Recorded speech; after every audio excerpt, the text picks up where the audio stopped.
오늘 또 그대의 최고의 날입니다. 임은미 선교사 묵상입니다. 2022년 1월 9일 주일 최고의 날. 하나님의 마음에 합한 목자들이 있나니. 예레미야 3장. 요즘 내 묵상에 묵상 식구들의 간증을 간헐적으로 올린다. 나는 신앙생활에 독불장군이 없다고 믿는 사람이다. 우리는 서로가 필요하다. 내 단체 카톡방에는 최고의 날 중보 기도방이라고 있는데 거의 19시간 기도 제목이 계속 올라온다. 밤 11시부터 새벽 4시까지는 급한 기도 제목 외에는 올리지 않는다. 사실 나는 일일이 다 그 기도 제목을 보면서 기도하지 못한다. 그러나 그러한 중보 기도방이 있다는 것이 참으로 든든하고 감사하다. 마치 전쟁할 때에 연합군의 도움이 있듯이 그 중보 기도방을 통하여 많은 사람들이 급한 도움을 입고 힘을 얻고 위로를 얻고 그리고 무엇보다 많은 기도의 응답을 체험한다. 그 방에 식구들이 이제는 거의 850명 가까이 되는데 850명이 1분이라도 어떤 사람이 올리는 기도 제목을 위해 같이 기도한다면 그 기도 제목은 삽시간에 850분의 기도를 힘입는다고 하겠다. 서로를 위해 기도해주는 중보 기도방은 모든 교회 셀그룹에서 꼭 만들면 정말 좋겠다고 나는 생각한다. 최고의 날 중보기도방에는 전도를 많이 하는 분들도 있는데 전도 수기를 올릴 때마다 그 역시 큰 도전과 힘이 된다고 하겠다. 오늘은 전도하다가 누리게 된 복에 대하여 어떤 분이 간증을 보냈기에 여기에 공유한다. 목사님 안녕하세요. 오늘 묵상을 읽다가 간증할 게 생각이 나서 목사님께 문자 드려요. 요즘 우리 교회 노회에서 연말부터 미자립교회나 어려운 교회들을 돕고 계세요. 필요한 것은 후원해 주시고 수리해야 할 것들은 수리도 해주시고 목사님들과 장로님들까지 10분 정도가 오셔서 교회를 손봐주시고 있어서 다른 집사님 한 분과 저랑 둘이서 그분들을 섬기고 있어요. 원래는 교회가 3층이다 보니까 추워서 연통, 난로만 2개 설치해달라고 부탁하는 것인데 오셔서 보시고는 교회 전체를 손봐주시게 되었어요. 강대상부터 시작해서 전등 교체도 해주시고 목사님 서재와 유아실 전체 판넬도 깔아주셔서 올겨울은 춥지 않게 보낼 수 있게 되었어요. 그래서 왜 이런 은혜를 허락하셨을까 하고 아무리 생각해도 모르겠더라고요. 그런데 오늘 묵상을 읽고 잠시 생각에 잠겨 있는데 갑자기 저희가 전도를 열심히 하는 게 생각나더라고요. 사실 제가 여전도의 청무를 맡아서 교회를 섬기고 있었는데 이 작은 교회도 가만히 두지 않고 1년 동안 사탄이 얼마나 흔드는지 교회 전체가 다들 신임들을 많이 한 해였었어요.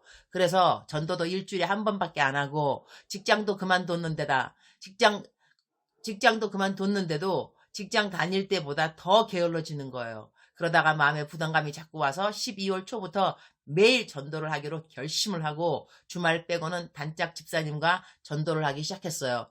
기도도 다시 회복하게 되었고요. 그런데 갑자기 그랬던 과정들이 떠오르면서 시험을 잘 이겨내고 견디어서 하나님께서 선물을 주신 것 같은 마음이 번뜩 들었어요. 저는 지금 너무 감사하고 행복해요. 사실 성도도 몇 분 안 되고 아무리 도와달라고 해도 교회가 공사를 하는데 저와 단짝 집사님 외에는 아무도 교회 와 보는 사람도 없어서 육체적으로는 힘들고 여기저기 몸도 아프고 힘은 드는데도 마음은 그 어느 때보다도 기쁘고 생명력이 넘치는 것 같아요. 제가 모든 시험을 잘 이겨낸 데는 하나님이 주신 감동에 순종해서 게으름의 영을 파쇄하고 매일 전도를 시작한 덕분인 것 같아요. 그러면서 교회에도 좋은 일이 많이 일어나게 된 것 같아요. 우리가 항상 성령으로 충만하면 좋겠지만 그러지 못할 때도 주님께 꼭 붙어있기만 하면 결국은 이기게 되고 모든 문제들은 뛰어넘게 되는 것 같아요. 그래서 감사해서 문자를 보내게 되었어요. 목사님 하루속히 건강 회복하시라고 기도할게요. 감사해요. 예레미야 3장 15절. 내가 또 내 마음에 합한 목자들을 너희에게 주리니 그들이 지식과 명철로 너희를 양육하리라. Then I will give you shepherds after my own heart, who will lead you with the knowledge and understanding. 나는 말씀을 가르치면서 사역하는 자라서인지 예레미야 3장을 읽고 또 읽으면서 가장 마음에 다가온 성경 구절은 15절 말씀이다. 간음하고 행음하는 이스라엘 백성들에게 하나님은 끊임없이 예레미야 선지자를 통하여 돌아오라는 메시지를 전하고 있으시다. 그런데 그렇게 돌아오라는 메시지를 주시면서 하나님이 하시는 약속의 말씀이 바로 내가 또 내 마음에 합한 목자들을 너희에게 주리니 그들이 지식과 명철로 너희를 양육하리라. 이 말씀인 것이다. 암만 이 땅에 삭군된 말씀의 종들이 있다 할지라도 그래도 우리들에게 하나님이 보내시는 하나님 마음에 합한 목자들이 있다는 것이다. 그들은 하나님의 지식과 명철로 하나님의 백성들을 양육한다는 것이다. 참으로 위로가 되는 말씀 아닌가? 그렇다면 요즘 같은 때에는 하나님의 지식과 명철로 하나님의 백성들을 양육한다는 것이 무엇을 뜻하는 것인가 하는 것을 생각해 보게 된다. 예레미야 3장 전체의 맥락을 통해서 본다면 그것은 죄에 대한 깨달음에 대한 메시지라는 것을 알 수 있다. 죄에 대한 깨달음이 있어야 하나님의 용서에 대한 것을 깨닫게 될 것이고 그래야 우리 모든 사람들의 마음에는 참된 감사가 일어나게 되기 때문이다. 나는 죄에 대한 말씀을 성경에서 접할 때 그렇게까지 마음이 무거운 편은 아니다. 딱히 걸리는 죄는 없기 때문인 것 같다. 그러나 이러한 마음이 죄에 대한 민감성이 없어서일까봐 내 삶의 패턴을 다시 돌아보게는 된다. 그러나 예수님 믿고 난 다음 주님 열심히 사랑하면 죄에 대한 덫, 구속함 그런 것은 없어진다고 나는 믿는다. 화가 나는 시간도 있겠고 짜증, 불평 그런 것이 일어날 때가 있는 것이 사실이지만 그것이 생활의 패턴이지는 않지 않는가? 매일 화가 나는가? 매일 짜증이고 불만인가? 그렇다면 그것은 예수님을 잘 믿는 것은 아닌 것이다. 나는 그렇지는 않다. 죄가 문 앞에 있는 것은 사실이나 그 죄를 다스리고 살 정도는 되지 않는가 한다. 그러니 일단 고범죄는 없다는 이야기이다. 내가 포르노 중독이기를 하겠는가? 노름이나 게임 중독에 빠져있기를 하겠는가? 연속국 중독에 빠져있기를 하겠는가? 술을 마시겠는가? 담배를 피우겠는가? 하루 종일 누구랑 남들 뒷담화 이야기를 하고 있겠는가? 나 일단 그런 거 하고 있을 사이가 없다. 그래서 내가 가끔 말하지 않는가? 나 죄질 사이 없다고 말이다. 그러니 성경 말씀 읽으면서 어머 나 어떡해? 이렇게 안 살아서 이런 경우보다는 아 열심히 살고 있구나. 더 열심히 잘 살아야지. 이럴 때가 훨씬 더 많다고 하겠다. 하나님의 크신 은혜가 아닐 수 없다. 그래서 나는 징징거리는 신앙 태도를 아주 싫어한다. 넘어졌다 생각하면 아싸라게 또 일어나고 의인은 7번 넘어질지라도 다시 일어나거니와 이런 말씀 외우고 또 감사로 앞으로 나아가고 그렇게 신앙생활을 한다. 이렇게 신앙생활을 하기까지는 신앙생활에 독불장군 없으니 항상 나를 위해 기도해 주신다고 말씀하시는 숱하게 많은 분들의 기도의 힘이라고 나는 믿는다.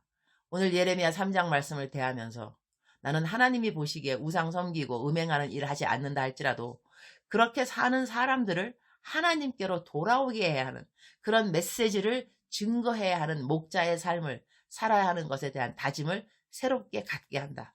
주님, 오늘 또 최고의 날입니다. 나 하나님이 꺼리끼는 죄 짓지 않는다고 만족할 것이 아니라 하나님이 아끼고 사랑하는 모든 백성들이 하나님께로 돌아오게 하는 일을 해야 함이 얼마나 중요한가를 깨닫게 해주셔서 감사합니다.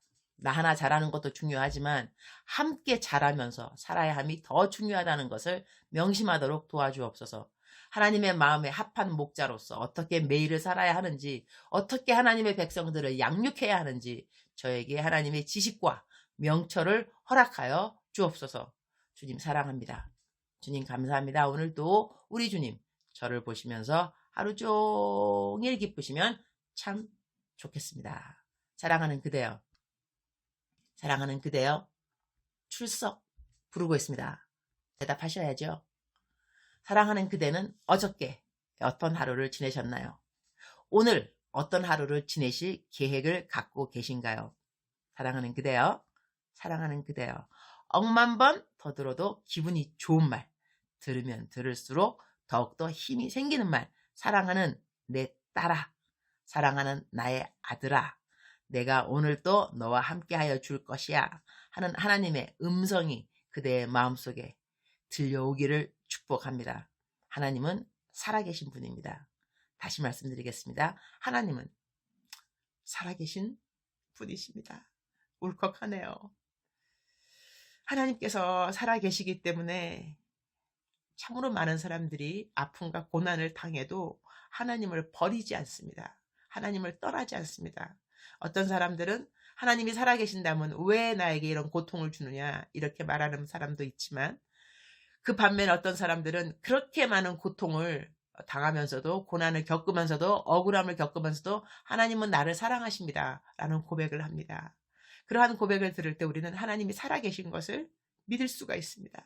하나님이 살아계시지 않는다면 어떻게 그 고통 가운데서 하나님을 사랑한다는 고백을 그 사람은 할 수 있겠습니까? 그렇지 않을까요? 사랑하는 그대여. 그대는 기적을 창출하는 자입니다. 오늘 하루 살아가는 그대의 하루가 기적 같은 하루가 아닐 수 없습니다. 하나님께서 그대를 붙들어 주시기 때문입니다. 하나님과 함께하는 매일은 기적 같은 날이 평상시 평범한 일이 되는 것이죠. 하나님은 기적을 만드시는 분이니까요. 하나님을 믿으시기 바랍니다. 하나님은 오늘 또 담대하게 믿으시고 선포하시고 그리고 하나님 감사합니다 고백하시고 감사로 또 하루를 시작하시고 하루를 또 매즘 또 이렇게 매즘 한국말 뭐라 그러죠? 매즘이라 그러죠? 매듭 시작하는 것도 주님과 함께 또 이제 마지막 하는 것도 주님과 함께 그렇게 성령 충만하게 하나님 의지하면서 하루를 살아가는 그대가 되기를 축복합니다. 사랑하는 그대여 사랑합니다. 사랑하는 그대여 축복합니다. 오늘 또 그대의 최고의 날입니다.